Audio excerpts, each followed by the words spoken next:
Entrevista al Día con Hernán Higuera. Las 6 de la mañana, 47 minutos. Quisiéramos siempre entregar buenas noticias, generarlas, pero la situación del país nos obliga a tampoco tapar lo que está ocurriendo. El colapso energético en Ecuador golpea duramente a la economía. Esos son los titulares internacionales que no mienten y que están en los principales medios de comunicación internacional. Los bonos 2035 están en caída, reflejando una desconfianza creciente en la estabilidad del Ecuador. Y un presidente Noboa que está en campaña, a ratos guarda silencio, a ratos sale, dice que no es culpa de él, pero no nos ha dicho, por ejemplo, qué pasó con su convenio de Israel para solucionar la crisis eléctrica que ofreció en campaña electoral, porque en campaña dicen cualquier cosa, ¿no? Es crucial hablar del tema petrolero porque la producción está cada vez peor. Este fin de semana se habló del cierre de la refinería La Libertad y ya tenemos problemas de abastecimiento con el diésel. Empezó en Riobamba y poco a poco se va observando, esto sin querer alarmar, pero se va observando que para la funcionalidad de los generadores que demanda sobre todo el sector industrial, ya está escaseando el diésel, ya falta el diésel. Vamos a pedir a la voz de un experto que nos cuente lo que está pasando, por eso hemos invitado a Nelson Valdeón, que nos cuente la realidad actual, porque es cambiante cada día. ¿Cómo estamos en materia petrolera, Nelson? Buenos días. ¿Qué pasa con la producción de diésel también? De una vez le hago las dos preguntas para ganar tiempo. Hernán, muy buenos días a la audiencia. Sí, efectivamente, cada vez son más preocupantes las noticias en el Ecuador en términos de energía y sobre todo en el tema de producción petrolera, ya que el Ecuador tiene petróleo bajo tierra y básicamente eso sería un combustible de enorme importancia en este momento para poder generar energía. Básicamente la declinación del barril de la producción petrolera en Ecuador ha venido decrementando.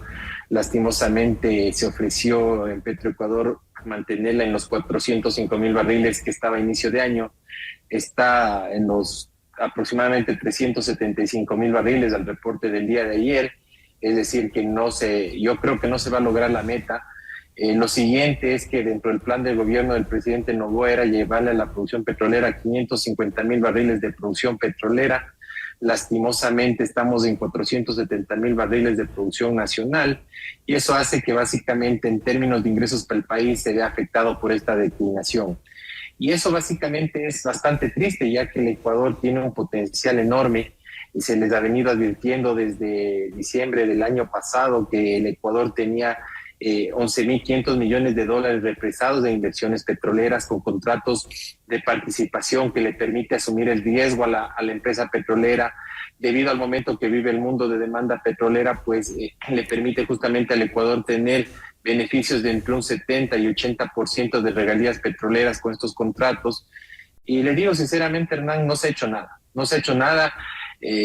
Se van a las Naciones Unidas a firmar un pacto del futuro que restringe más las industrias extractivas del Ecuador sin haber consultado a la industria petrolera y eso justamente genera estas desconfianzas que no es la que se dice en Ecuador. El reporte de ayer de Bloomberg es bastante fuerte y brutal. El hecho de tener ya un enorme riesgo en tema de los bonos hace que cada vez que el país necesite más financiamiento simplemente se consigan tasas enormes, casi de chulco, que realmente hace que el Ecuador tenga un endeudamiento casi impagable. Entonces, creo que desde ese punto de vista ya comenzamos a ver esos efectos donde hay una asfixia en la economía del país. Viene el tema de tener parada una refinería, que eso 100% beneficia a los importadores de diésel. Este momento la demanda de diésel incrementará. Recordemos que el Ecuador está comprando a traders con precios excesivamente altos. Básicamente eso hace que el país comience a tener un déficit fiscal que yo repito, al final no sé cómo se va a asumir esa factura, ya que tendrá que hacerse una reforma tributaria para pagar esta crisis, que realmente la crisis eléctrica, como usted ve, todo lo que termina haciendo es demandando combustibles. Se habla de tener una matriz limpia, pero al final terminan eliminándose los aranceles a los generadores eléctricos que terminan consumiendo diésel y gasolinas, que son más altamente contaminantes. que en vez de tener una producción petrolera más limpia, hacer un netback de petróleo y traer un combustible más económico y más limpio para poderlo quemar en términos de las termoeléctricas, pues terminamos pagando más. Y recordemos una cosa más, Hernán, el petróleo no es el problema son las emisiones de CO2. Entonces, si fuéramos más eficientes en la extracción petrolera, porque el Ecuador tiene el recurso, simplemente no estuviéramos quemando este momento gas asociado de petróleo, que son casi 200 megas de electricidad que hubieran estado ya en el sistema nacional interconectado. Esto hace suponer que a alguien le interesa que no se desarrolle la industria para tener que importar más barcazas, más diésel, porque los beneficiarios terminan siendo los importadores, y en este caso incluso hasta los importadores de generadores de electricidad. Uh-huh. Y en este país, ¿quiénes son los importadores? ¿Tienen rostro? ¿Tienen nombre? Bueno, en Petroecuador hay nombres de las empresas que importan. O sea, así de sencillo. Son de conocimiento público. Y que tienen son las únicas que importan. Y que tienen poder político, ¿no? Mucho poder político, y básicamente se le advirtió al gerente de Petroecuador que tenía que cambiar la política de importaciones del Ecuador, y no se ha hecho nada. No se ha hecho las reversiones de campos que se necesitan en este momento de una manera urgente.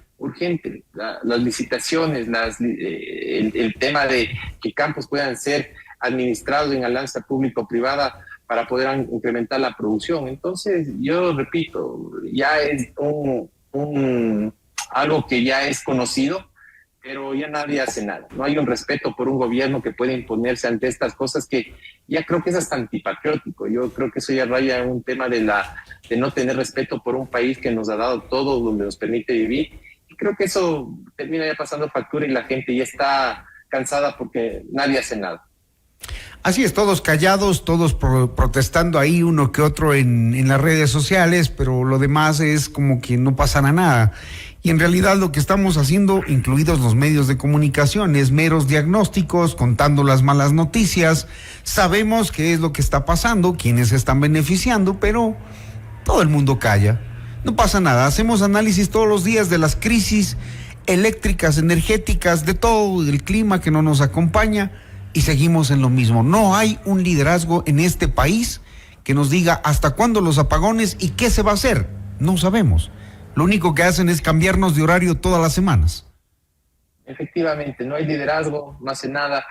Pero como usted bien dice, Hernán, hay que dejar en la conciencia por lo menos de que hay soluciones. Repito, el tema, hay 11.500 millones de dólares represados desde hace 3 años. Hablemos de estos 2 últimos gobiernos que no se ha hecho absolutamente nada por agilizarlos, para que ingresen al flujo del país, que haya trabajos. Entonces yo creo que la población tiene que entender que sí hay soluciones. El hecho de tener 11.500 millones de dólares con estos excedentes petroleros le permitiría transformar a la energía limpia que necesita el Ecuador.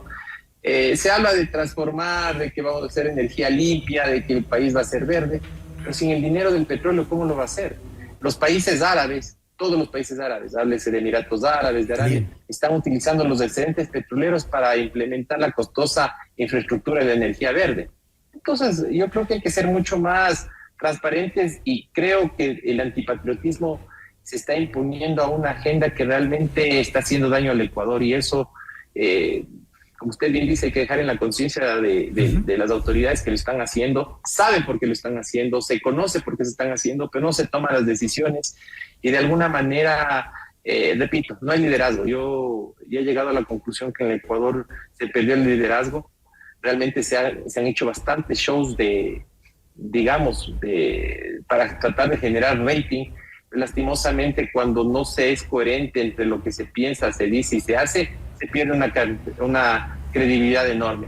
Y eso realmente creo que es lamentable para un país rico en recursos, que realmente está muy mal administrado. Y eso de alguna manera hace que eso se pase en la factura, donde ahora, por ejemplo, campos petroleros estén abandonados, se esté metiendo la guerrilla, hay asesinatos en provincias petroleras. Los grupos delictivos, antes no existían, claro. Grupos delincuenciales, o la minería ilegal, que tengamos destrozadas las selvas y básicamente saturadas de crimen. Y repito, el problema no es que sean criminales porque quieren, es porque en el país no hay trabajo. Bueno. Estuvo indicha la semana pasada que en el Ecuador los jóvenes quieren migrar totalmente porque no ven oportunidades. Y la oportunidad es generar trabajos dignos.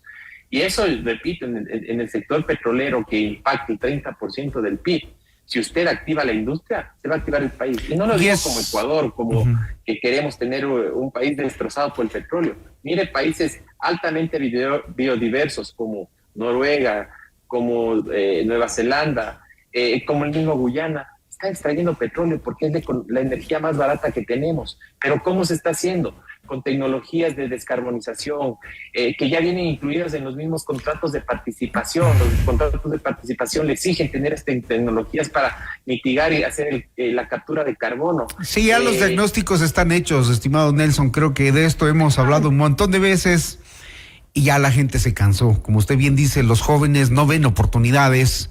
Los jóvenes miran que en este país imperan las ideologías. Tenemos el petróleo, pero la ideología dice cierren los campos petroleros y no produzcamos más. Necesitamos dinero, necesitamos energía. Y tenemos esos pozos petroleros en Sucumbíos ardiendo y lanzando gas que se podría utilizar para generar energía. Pero en este país, donde todos dicen que aman al Ecuador, no son capaces de tomar una decisión. Y ya eso lo hemos dicho y lo estamos viendo. Por eso la gente se está yendo y se está yendo a buscar otros rumbos. Y qué pena y qué tristeza, ¿no? Nelson, le agradezco. Nelson Baldión hablándonos de la situación petrolera crítica. Otro tema del que no se preocupa. Muy gentil, buen día. Gracias, Nelson.